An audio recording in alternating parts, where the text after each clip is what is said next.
नमस्कार। ईपीजी पाठशाला में आपका स्वागत है। मैं प्रोफेसर शंभुगुप्त, प्रोफेसर महात्मा गांधी अंतर्राष्ट्रीय हिंदी विश्वविद्यालय वर्धा हूँ। आज हम प्रश्न पत्र मध्यकालीन काव्य 2 के अंतर्गत पद्मावत में अभिव्यक्त सौंदर्य चेतना विषय पर चर्चा करेंगे। जैसा आप जानते हैं, पद्मावत मध्यकाल का बहुत बड़ा महाकाव्य है। सूफी जो काव्य धारा है उसका प्रमुख बल्कि शीर्ष महाकाव्य है। मलिक मोहम्मद जायसी इसके रचयिता हैं। इस पाठ के अध्ययन के उपरांत आप 3 चीजें सीखेंगे। कवि की सौंदर्य चेतना और कविता का आपसी संबंध आप जान सकेंगे। दूसरा, सौंदर्य चेतना और प्रेम का संबंध आप समझ पाएंगे। और तीसरा, पद्मावत में जायसी द्वारा प्रयुक्त सौंदर्य चेतना की विशेषताएं आप समझ पाएंगे। ये 3 चीजें आप इस अध्याय के पश्चात समझ पाएंगे, ये आप देखेंगे इसमें। जैसा कि आप जानते हैं, पद्मावत हिंदी साहित्य के मध्यकाल का, जिसे भक्तिकाल कहते हैं हम, उसकी प्रेम काव्य धारा का शीर्ष महाकाव्य है। मलिक मोहम्मद जायसी इसके लेखक हैं, कवि हैं। मलिक मोहम्मद जायसी ने इसमें प्रेम कथा के माध्यम से लौकिक और अलौकिक दोनों प्रेमों का चित्रण किया है। हम प्रारंभ करते हैं प्रस्तावना से। जैसा कि मैंने कहा, पद्मावत में प्रेम तत्व सर्व प्रमुख है। जैसा आप जानते हैं, सृष्टि का सर्वाधिक सुंदर तत्व प्रेम है। जायसी इस प्रेम के लौकिक एवं अलौकिक दोनों ही रूपों के मर्मज्ञ हैं। प्रेम का आधार सौंदर्य है, इसलिए विद्वानों ने प्रेम और सौंदर्य में गहरा संबंध बताया है।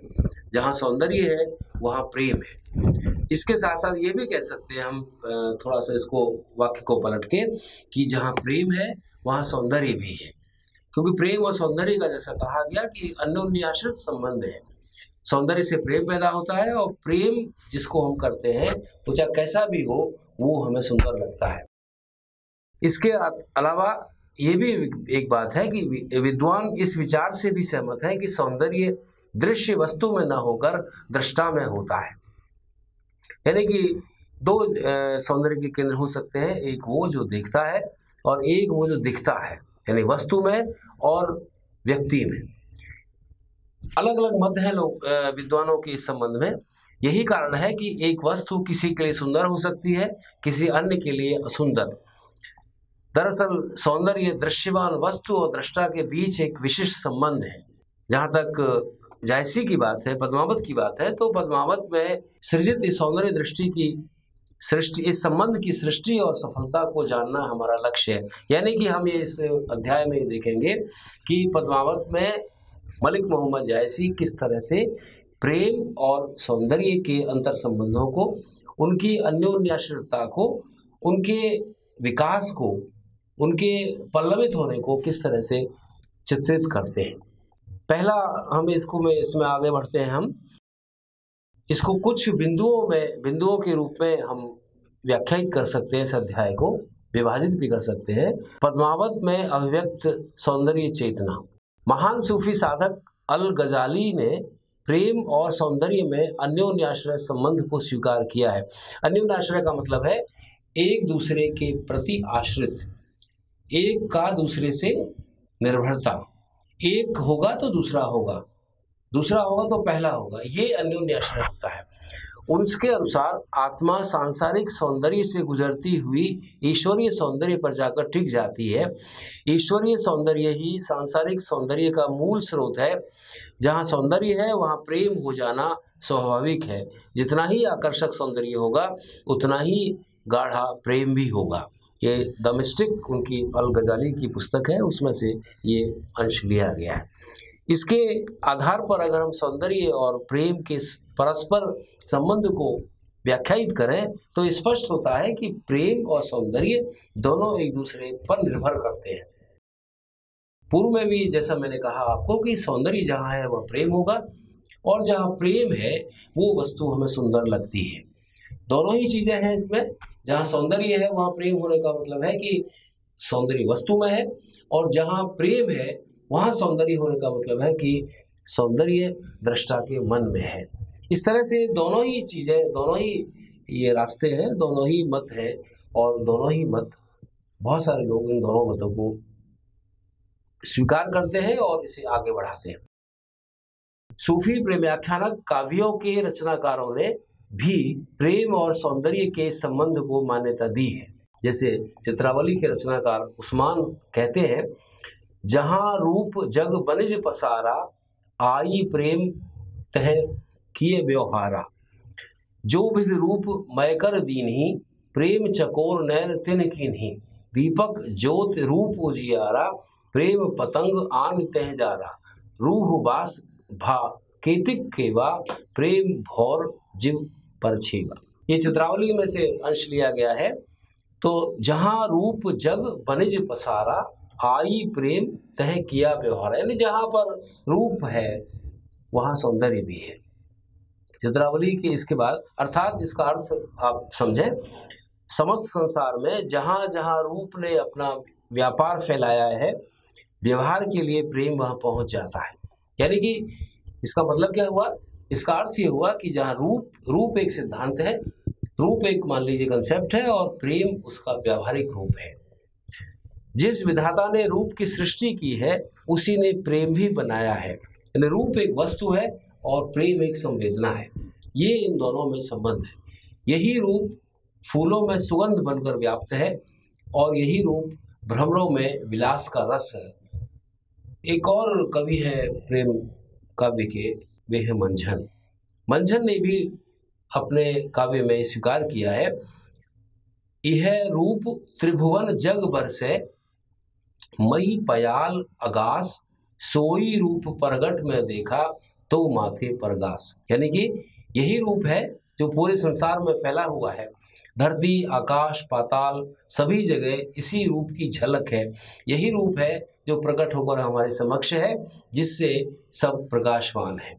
यानी कि ये एक ऐसी संवेदना है, ऐसा एक तत्व है ये रूप, जो कि हमारे मन में प्रेम की संवेदना को पैदा करता है। अब हम जायसी पे आते हैं, पद्मावत पे आते हैं। पद्मावत में जायसी ने भाव सौंदर्य और शिल्प सौंदर्य का अनूठा नमूना प्रस्तुत किया है। यह प्रत्येक पाठक के लिए हृदयग्राही और रसमग्न कर देने वाला है। जायसी की काव्य कला इन वर्णनों से में उभर कर हमारे सामने आती है।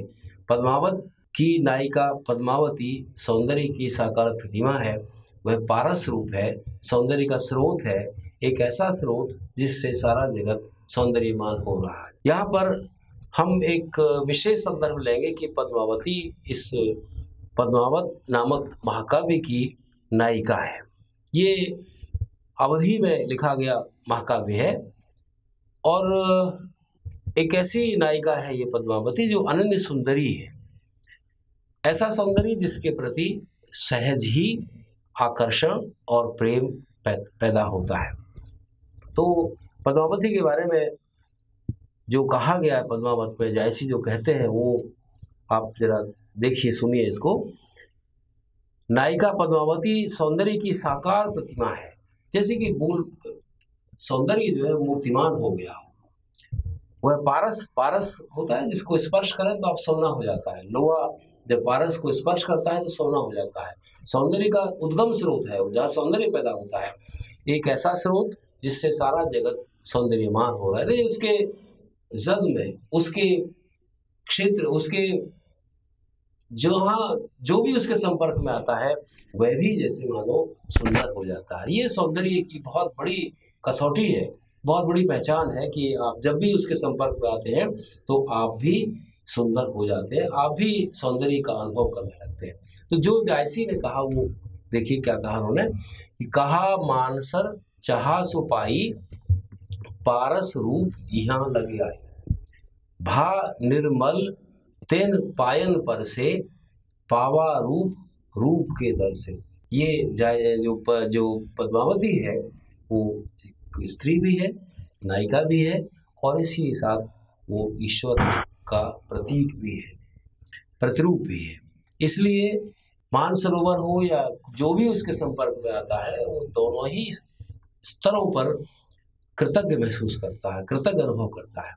मानसरोवर में स्नान करने आई पद्मिनी को देखकर मानसरोवर हर्षित है। मानसरोवर तो जल का एक स्रोत, तालाब है, लेकिन वह भी जैसे कि मनुष्य की तरह उससे प्रभावित होता है। जो उसे चाहिए था वो मिल गया। पारस रूप पद्मावती स्वयं यहाँ स्वयं आई है।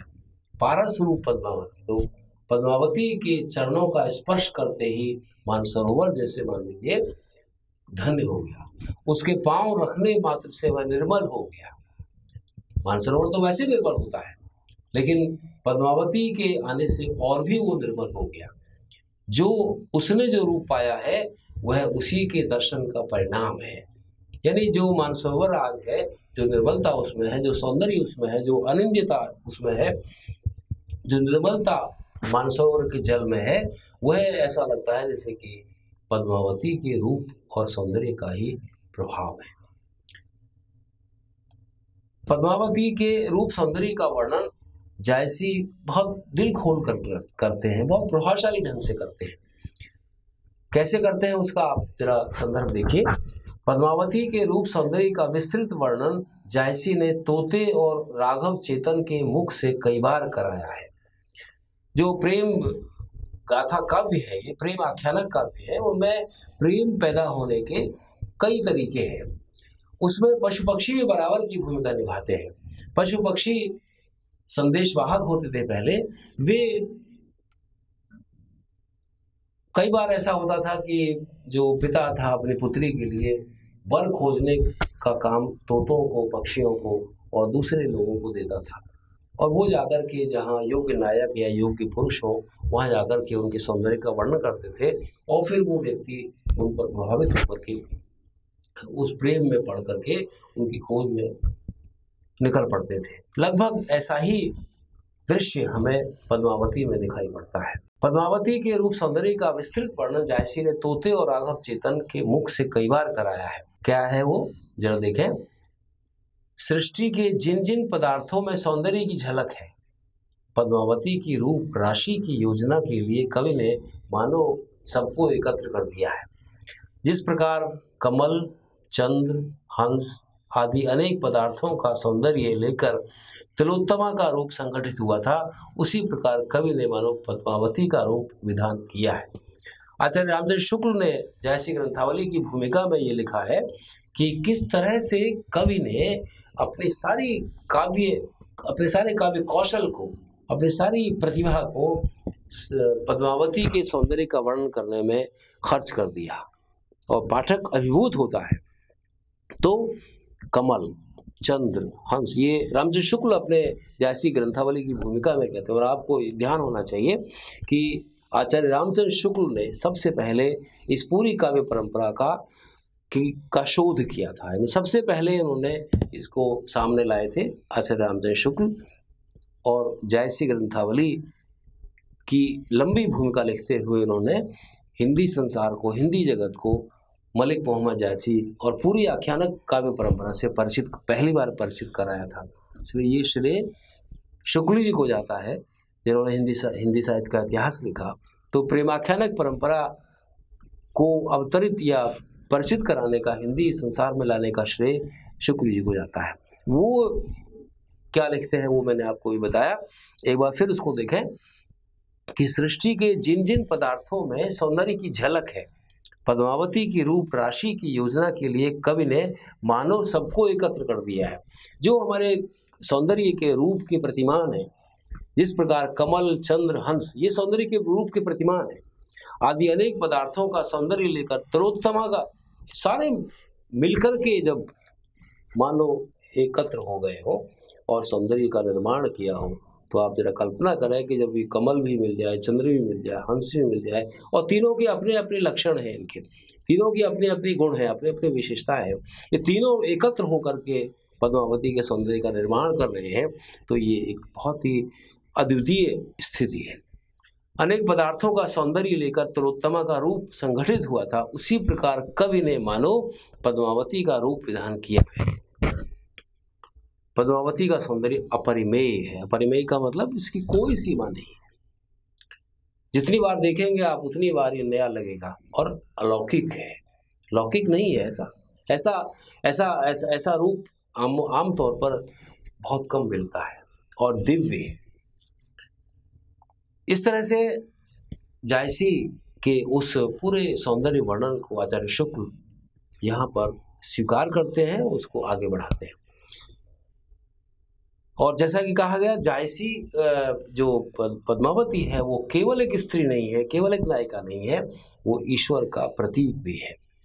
जायसी की पद्मावती परम सत्ता का प्रतीक है। कवि ने पद्मावती के रूप सौंदर्य के लोकोत्तर प्रभाव का भी लोकोत्तर का मतलब जो लोक से ऊपर है, प्रतिपादन किया है। समस्त सृष्टि उसके रूप के प्रभाव से ही संचालित है। पद्मावती के केश खोलने मात्र से ही आकाश पाताल में अंधेरा छा जाता है, अंधकार के प्रतीक है। चूंकि जैसा कि ऊपर अभी हमने आपको संकेत किया, पहले अभी संकेत किया आपको हमने कि पद्मावती केवल स्त्री नहीं है, नायिका नहीं है, वो ईश्वर का या परम सत्ता का प्रतीक भी है। इसलिए कवि जायसी जहाँ जहाँ पद्मावती का एक स्त्री के रूप में सौंदर्य वर्णन करते हैं, वहाँ वहाँ वो ईश्वर के रूप के प्रभाव को भी लाते हैं। इसलिए बहुत संश्लिष्ट तरीके से दोनों चीजें एक साथ इस सौंदर्य वर्णन के प्रसंग में चलती हैं। जैसे कि केश के बारे में जब जायसी बात करते हैं तो ऐसा लगता है ऐसे कि पूरे जब केश खोलती है पद्मावती तो सारे संसार में आकाश पाताल में अंधेरा छा जाता है। क्या लगते हैं, देखिए, बेनी छोरी झारू जो बारा सरग पतार होई अंधियार। जैसे बेनी उन्होंने खोली तो जैसे स्वर्ग और पाताल सब जगह अंधेरा छा गया। ये पद्मावती के सौंदर्य के इतना विस्तार से जायसी ने पद्मावती के सौंदर्य का वर्णन किया है कि वो एक स्त्री, जैसे कि कहा गया, वो स्त्री का सौंदर्य भी है और इसके साथ साथ वो ईश्वर की का जो महत्व है उसका भी प्रतिपादन है। पद्मावती का रूप सौंदर्य ऐसा है जिसे सुनकर राजा रतनसेन मूर्छित हो जाते हैं। सौंदर्य से मूर्छित होने की ये अति है, एकदम प्रभावित होने की अति है। देव मंदिर में पद्मावती का दर्शन करने के बाद पुनः बेहोश हो जाते हैं। जब राघव चेतन झरोखे में खड़ी पद्मावती को देखते हैं तो वे अपनी सुध-बुध खो बैठते हैं। ये सौंदर्य का वह रूप है, वह स्थिति है सौंदर्य दर्शन की, जहाँ पर कि आप अतीन्द्रिय भी हो जाते हैं, जहाँ पर कि आप बेसुध हो जाते हैं, जहाँ पर कि आपको होश नहीं रहता कि क्या है। ये सौंदर्य की चरम स्थिति है। पद्मावती के रूप सौंदर्य के साथ साथ जायसी ने रत्नसेन के रूप की भी प्रशंसा की है। पद्मावती को रत्नसेन के विषय में बताते हुए हीरामन कहता है, हीरामन तोता है जो पद्मावती के द्वारा भेजा गया है, लेकिन जब वो रत्नसेन से मिलकर के आता है तो उसके रत्नसेन के पुरुष सौंदर्य का वर्णन पद्मावती को सुनाता है और वो एक तरह से पद्मावती मोहित हो जाती है।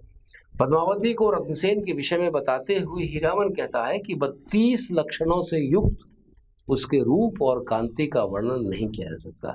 सौंदर्य वर्णन शैली का एक बहुत महत्वपूर्ण लक्षण ये है, तत्व ये है कि कवि कहता है कि नेति रेति, उसका वर्णन किया नहीं जा सकता। वो इतना अनिंद्य सौंदर्य है, इतना बलशाली है वो पुरुष के संदर्भ में, इतने गुणों से युक्त है वो कि उसका वर्णन कम से कम मेरे वश में नहीं है। तो हर कवि ये सौंदर्य की पराकाष्ठा है। वही बात यहाँ पर जायसी भी उस शैली को अपनाते हैं। जब रत्नसेन का वर्णन के सौंदर्य का और उसके पौरुष का वर्णन जब हीरामन करता है तो वही कहता है कि भाई उनका वर्णन करना मेरे वश में नहीं है, बहुत मुश्किल काम है। फिर आगे कथा चलती है तो रत्नसेन को वर वेश में सज्जित देखकर पद्मावती की सखियां क्या कहती है। जब पद्मावती की सखियां कहती हैं तो पद्मावती की सखियां भी उसके रूप से प्रभावित है रत्नसेन के। क्या आप जानते हैं कि रत्नसेन राजा थे। सहसों करा रूप विधि गढ़ा, हजारों हाथों से जैसे कि विधि ने इनके स्वरूप रूप को गढ़ा, सौंदर्य को गढ़ा है। सोने के रथ आवे चढ़ा, सोने के रथ पर चढ़ करके चला आ रहा है, मणि माथे, माथे पर मणि है, दर्शन उजियारा, और दर्शन कैसे है? प्रकाश युक्त, सौ निरखी नहीं जाए निहारा। सौगंध पूर्व में कहती हूँ, सौगंध खा के कहती हूँ कि उसका सौंदर्य इतना प्रभावशाली है, इतना चमकदार है कि एकदम उसे लगातार देखा नहीं जा सकता। जैसे हम सूर्य की तरफ लगातार हम देख नहीं सकते, वही स्थिति रत्नसेन के सौंदर्य की यहाँ पर कवि बताता है। रत्नसेन के रूप को विधाता ने फुर्सत से गढ़ा है, वे सोने के रथ पर चढ़े आ रहे हैं, ये इसकी व्याख्या है। मणियों जैसे उनके मस्तक के उजाले का तो कहना ही क्या है, उनके चेहरे का तेज इतना है कि निहारा भी नहीं जा रहा है। पद्मावती के साथ साथ जायसी ने सिंघल द्वीप की पनिहारिनों के रूप सौंदर्य का भी चित्रण किया है। आपको यहाँ हम याद दिला दें कि ये जो पूरा अध्याय है वो अब सौंदर्य चेतना, रूप सौंदर्य और सौंदर्य चेतना के विषय में हम जान रहे हैं इसमें। तो जायसी सौंदर्य और रूप के कवि हैं। कोई भी जहाँ भी उनको मौका लगता है, जहाँ भी वे अवसर पाते हैं, वे वहाँ पर जो सौंदर्य प्रत्यक्ष है, जो सौंदर्य है, उसको उभारते हैं। पहले पद्मावती का सौंदर्य वर्णन किया, फिर रत्नसेन क्या किया, और अब जो पनिहारिनें हैं, जो पानी लेने जाती हैं कुएं पर, उनके का सौंदर्य भी वो वर्णन करते हैं। और क्या कहते हैं आगे देखिए, कितना मोहक अंश है ये। पद्मावती के साथ साथ जायसी ने सिंघल द्वीप की पनिहारिनों के रूप सौंदर्य का भी चित्रण किया है।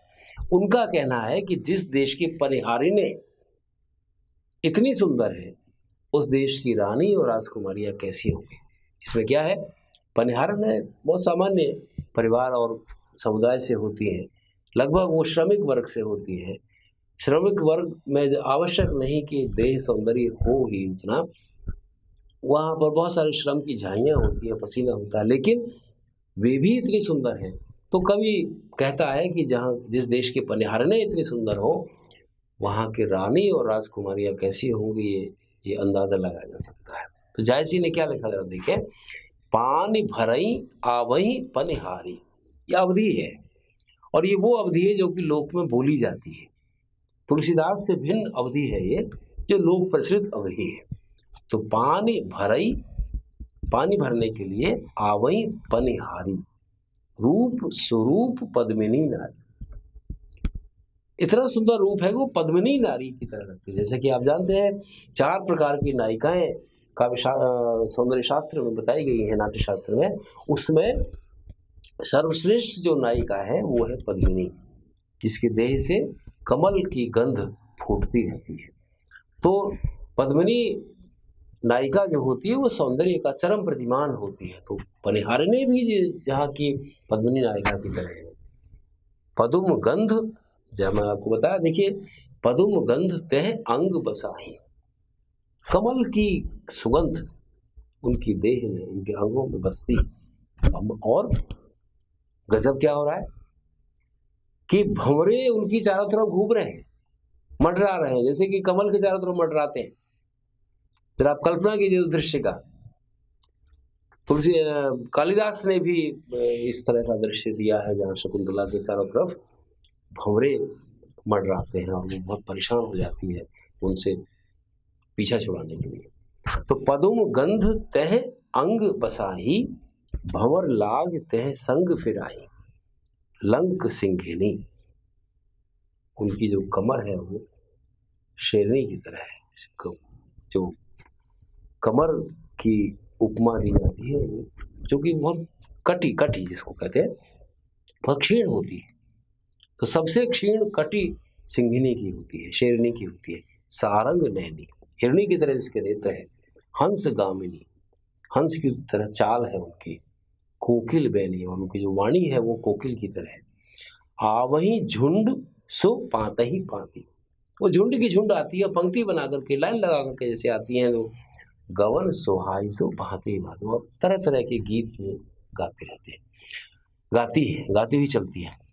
आगे बहुत और वर्णन किया है, केस मेघवर सिरता पाई, चमकही दसन बीज की नाही। जो उनके दांत हैं वो बिजली की तरह चमकते हैं। कनक कलश मुख चंद्र दिपाही, मुख जो है वो चंद्रमा की तरह प्रदीप्यमान है। रहस कोसो आवही जाए, जासो वे हेरही चखनारा, बांक नैन जन वहनही कटारी। जिसे वो देखती हैं ऐसा लगता है जैसे कि कटार चला रही हो। तो नैनों की कटार से ही वो देखने वाले को मार देती है, हलाल कर देती है, यानी कि देखने वाला उन पर न्यौछावर हो जाता है, एक तरह से बेहोश हो। जैसे कि ऊपर आपने देखा कि रतन सेन और ये सब लोग जो देखते हैं बेहोश हो जाते हैं, ठीक वही स्थिति यहाँ पर पनिहारनों की है कि वो नेत्रों की कटारी से ही सामने वाले को मूर्छित कर देते हैं, उनको मोहित कर देते हैं। मानव मैन मूरत सब अचरी बरन अनूप, जेनी की ये पनिहारी सो रानी के रूप। ऐसा लगता है जैसे कि कामदेव की प्रतिमूर्ति है, ये अनुपम है, कोई इनकी उपमा नहीं है। और फिर हमें कहते हैं कि जेने की ये पनिहारी, जिस राज्य की पनिहारियां ऐसी है, सो रानी के ही रूप, उसकी रानी कैसी होगी जरा कल्पना कीजिए। पद्मिनी जाति की रूप और स्वरूप वाली पनिहारी ने वहां पानी भरने के लिए आती है। तो इसका भाषा में अनुवाद आप देखिए, वे कमल की गंध जैसी सुगंधित है, इसीलिए भौरे उन्हें कमल समझकर उनके साथ चलते रहते हैं। उनकी कमर सिंह की तरह, नयन मृग की भांति, चाल हंस की भांति और वाणी कोयल की तरह है। वे झुंड में पंक्ति बनाकर चलती हैं तो शोभायमान लगती है, जैसे कि हंस चलते हैं। उनके मेघमाला जैसे काले केश सिर से पैर तक लहराते हैं और दंत पंक्ति बिजली सी चमकती है। उनका मुख चंद्रमा के समान दिप दिप करता है। वे प्रसन्नता के साथ आती जाती रहती है, प्रसन्न है। देखिए, सौंदर्य की एक और विशेषता है कि वो प्रसन्नता भी उस सौंदर्य में निहित होती है, जिसे हम कहते हैं सांद्रता, यानी कि एक तरह की सुचिक्कणता भी उसमें। सुचिक्कणता केवल देह की नहीं होती, केवल त्वचा की नहीं होती, यानी दृष्टि भी होती है। वो बहुत हंसमुख है वो सारी पनिहारें। वे सुंदर रमणियां जिसकी ओर देखती हैं, प्रतीत होता है कि बांके कटाक्ष से कटारी मार रही हो। वे कामदेव की मूर्तियों और अप्सराओं के समान सुंदर है।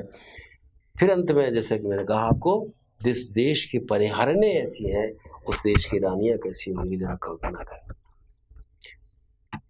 फिर आगे इस क्रम में आप देखें कि सिंघल द्वीप की पनिहारिनों के सौंदर्य के वर्णन के अतिरिक्त ये संदर्भ हमारा इस अध्याय का है प्रेम और सौंदर्य का वर्णन, चूंकि प्रेमाख्यानक काव्य है और प्रेम जहां होगा वह सौंदर्य होगा ही। लगभग जैसा कि कहा गया कि ये अन्योन्य आश्रित है। जहां प्रेम नहीं है वहां सौंदर्य हो ही नहीं सकता, और जहां सौंदर्य नहीं है वहां प्रेम भला कैसे हो सकता है। जायसी ने वहां के हाट बाजार, सघन अमराई, वृक्ष, फल, फूल, मानसरोवर, हस्तशिल्प सभी का सजीव चित्र प्रस्तुत किया है। ये भी सौंदर्य चेतना, जन सौंदर्य है।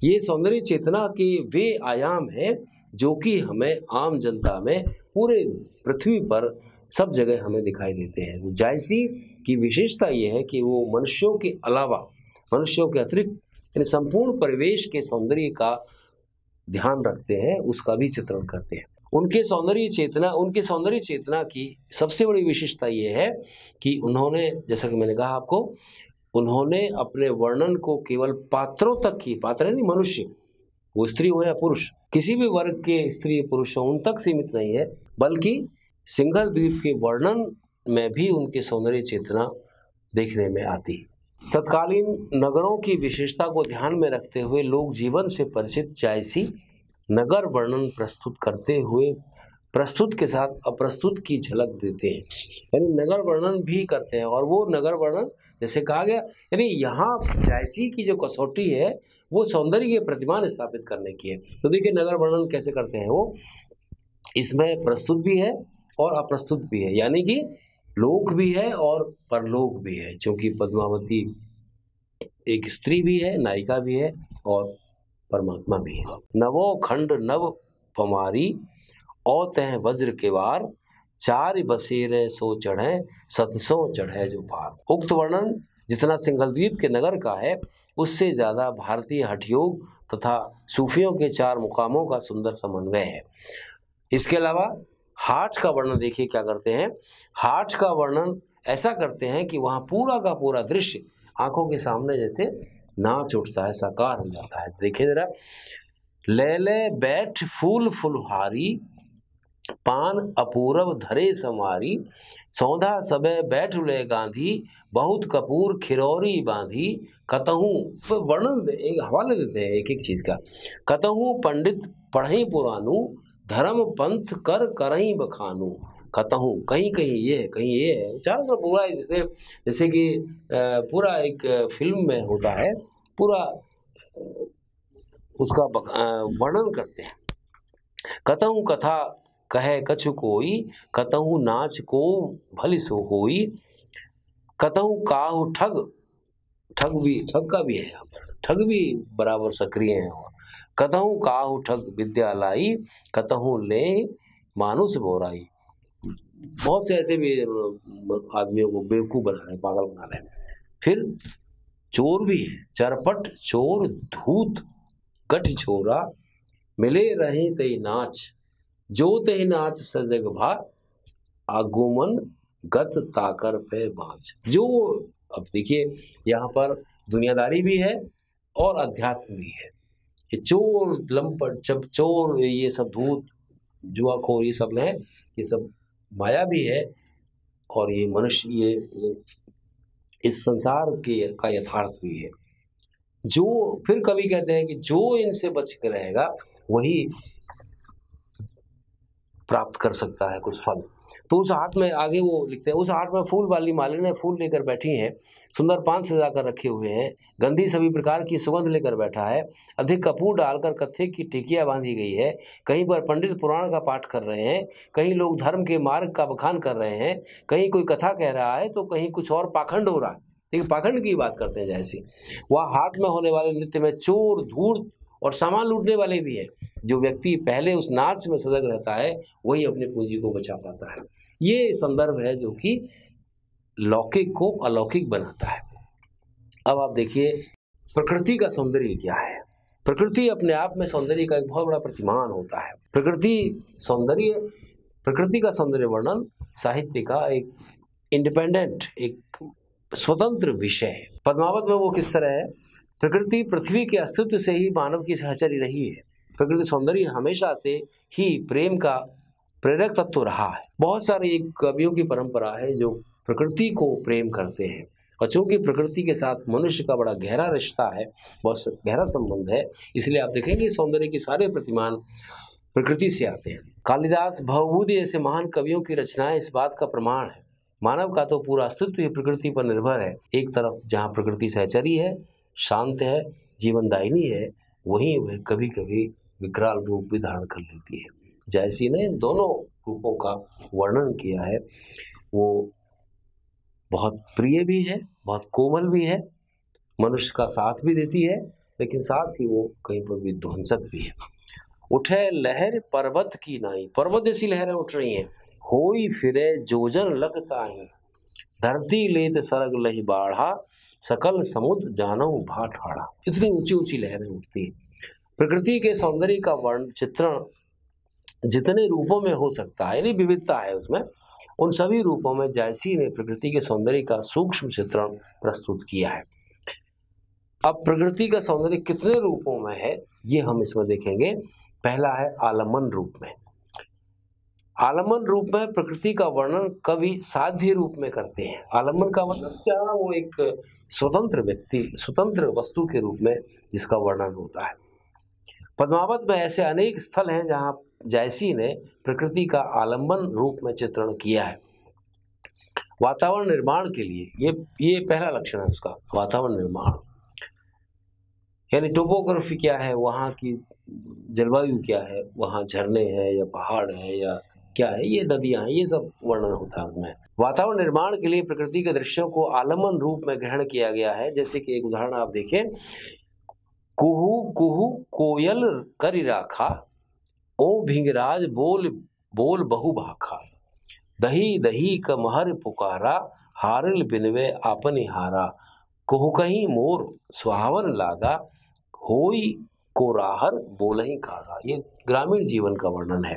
इसी तरह से आगे देखिए, ग्राम्य जीवन के अभिन्न अंग तालाब का एक सुंदर वर्णन जायसी ने इस तरह प्रस्तुत किया है। तालाब का वर्णन है, ये सब ग्रामीण और लोक जीवन के हिस्से हैं जो गांव में की प्रकृति में हमें दिखाई देते हैं। तो तालाब का वर्णन क्या किया है, कैसे किया है, देखिए, ताल तलवार बरन ना चाहिए, सूझई बार पार ते नाही। इतना बड़ा है कि उसका किनारा ही दिखाई नहीं देता। फूले कुमुद, कुमुद फूले हुए, केत उजियारे जानहु वे गगन में था। ऐसा लगता है जैसे कि आकाश में तारे उगाए। तो ये आलमन के रूप में था। अगला जो प्रकृति का रूप होता है वो होता है उद्दीपन।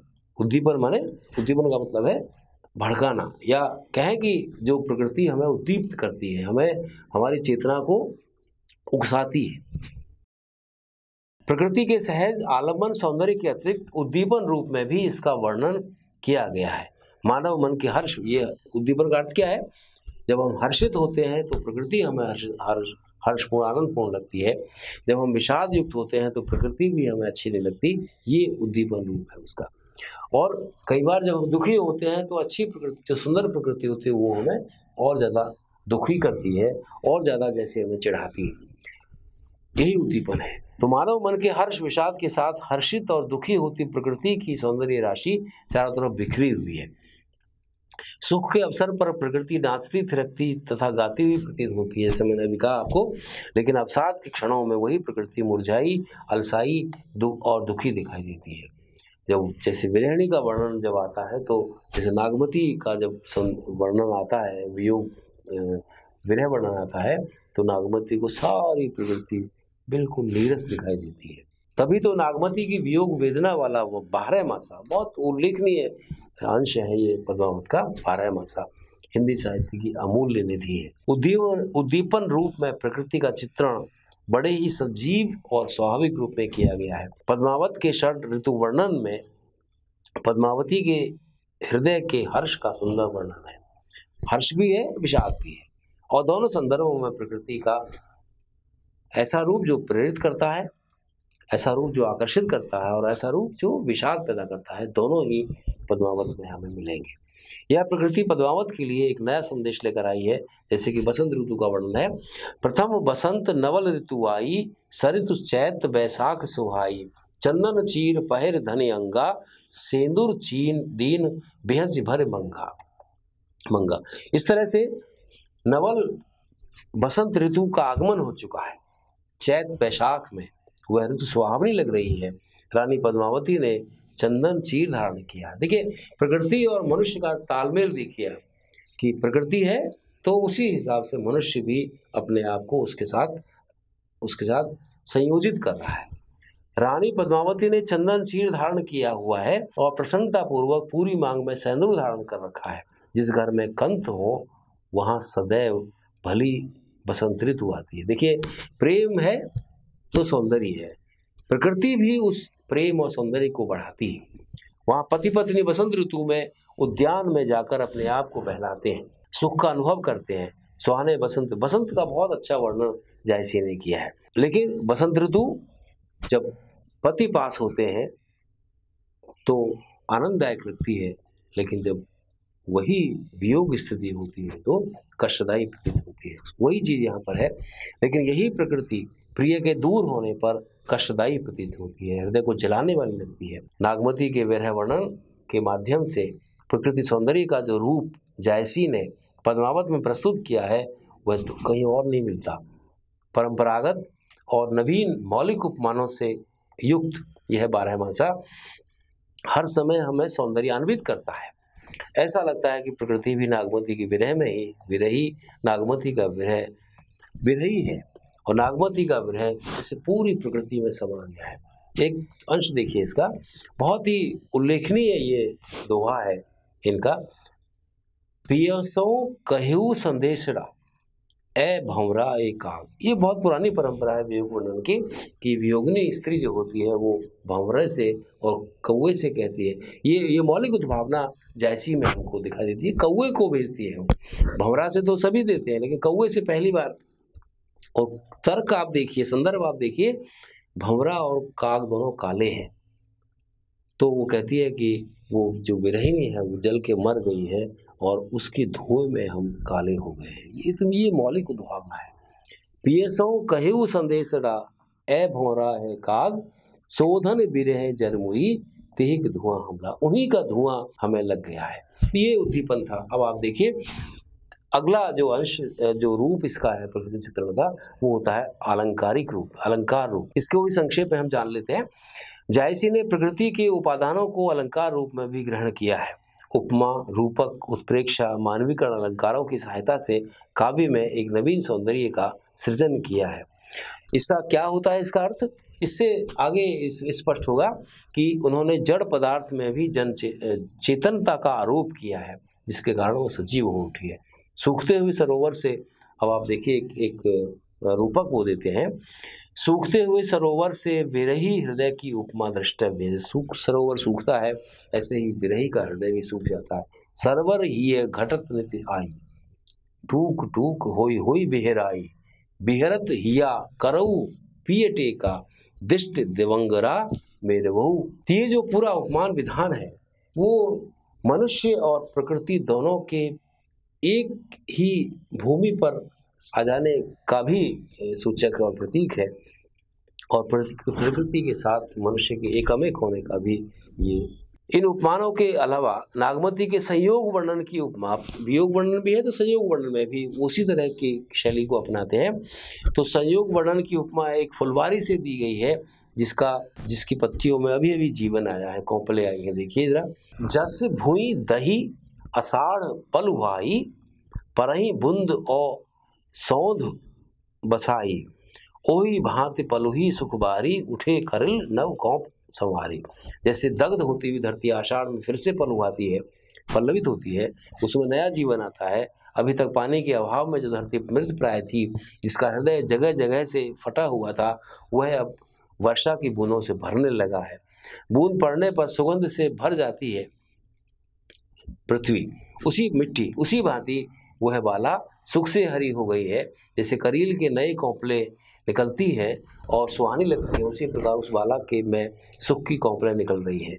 तो ये इस तरह से प्रकृति और मनुष्य का, प्रकृति और नायिका का एकमेक होना है। अब एक और जो इसी अलंकारिक वर्णन में ही, अलंकार रूप में जो प्रकृति का वर्णन होता है, उसका एक बहुत महत्वपूर्ण पक्ष है मानवीकरण, प्रकृति का पर्सोनिफिकेशन, प्रकृति का मानवीकरण। जायसी ने प्रकृति का मानवीकरण कई स्थानों पर किया है। नागमती के विरह में जड़ पदार्थ भी दुखी है। तेही दुख डहे परास में पाते, लोहू बूढ़ी उठे पर भाते। यानी प्रकृति जैसे आंसू बहा रही है। जायसी ने प्रकृति को एक सुंदर नारी रूप में भी देखा है। तो मानवीकरण की हम बात कर रहे थे। नागमती के विरह में जड़ पदार्थ भी दुखी है। तेही दुख डहे परास में पाते, लोहू बूढ़ी उठे पर भाते। ये जो प्रकृति का मनुष्य की तरह दुखी होता है, मनुष्य के दुख में, ये उसका मानवीकरण है। वहीं दूसरी तरफ वह स्वयं कई बार मानव रूप में हमारे समक्ष उपस्थित हो जाता है। जायसी ने प्रकृति को एक सुंदर नारी के रूप में देखा है। नवल सिंगार बनस्पति कीना, शीस परसही सेंदूर दीना। ऐसा लगता है कि इन वनस्पतियों को देखकर ऐसा लगता है कि मानो इन्होंने नया श्रृंगार किया है, और उनकी लाल लाल छोटी छोटी कौंपलों से प्रतीत हो रहा है जैसे एक किसी विवाहित स्त्री ने सेंदूर धारण कर रखा हो। इसका अगला जो हम इसमें बिंदु लेंगे वो है शिल्प सौंदर्य। शिल्प सौंदर्य का मतलब उसकी कहने के ढंग का सौंदर्य। काव्य को जो कोई कवि कहता है तो जितनी वस्तु में वस्तु का महत्व है, उतना ही उसके कहने की प्रणाली, कथन प्रणाली का भी महत्व है, और उसका भी अपना काव्य सौंदर्य होता है। तो जायसी की कविता का एक महत्वपूर्ण आयाम शिल्प सौंदर्य भी है। उनका शिल्प सौंदर्य उनके व्यक्तित्व का सूक्ष्म प्रतिरूप है। जायसी जन के कवि है, जन के कवि थे, इसलिए उन्होंने जनता की भाषा अवधि में रचना की।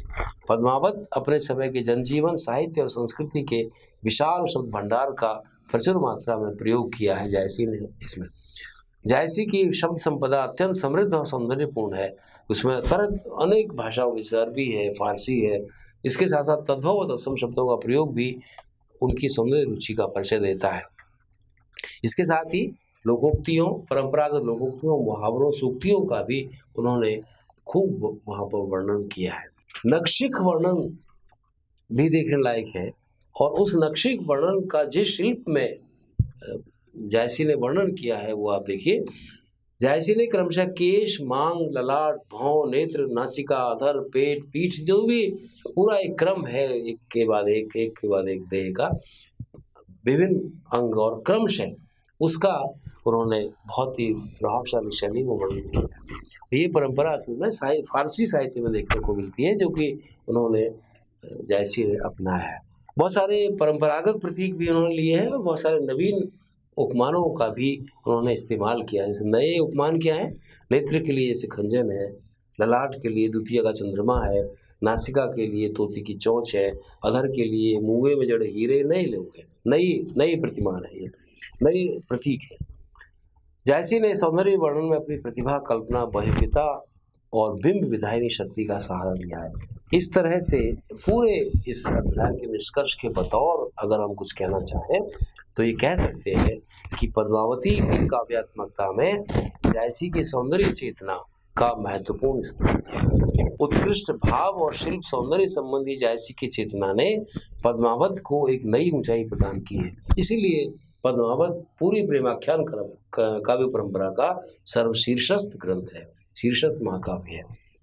चरित्र हो, कथा हो, भाषा शैली हो, प्रसंग हो, हर जगह इस सौंदर्य के दर्शन होते हैं। अवधी भाषा की जिस मधुरता का रसास्वादन पाठक पद्मावत पढ़ने के बाद करता है, वह जायसी जैसे कुशल पाठी सौंदर्य कला का परिणाम है। और आज इतने दिनों के बाद भी, इतने कई शताब्दियों के बाद भी जायसी हमारे लिए आज भी प्रासंगिक है।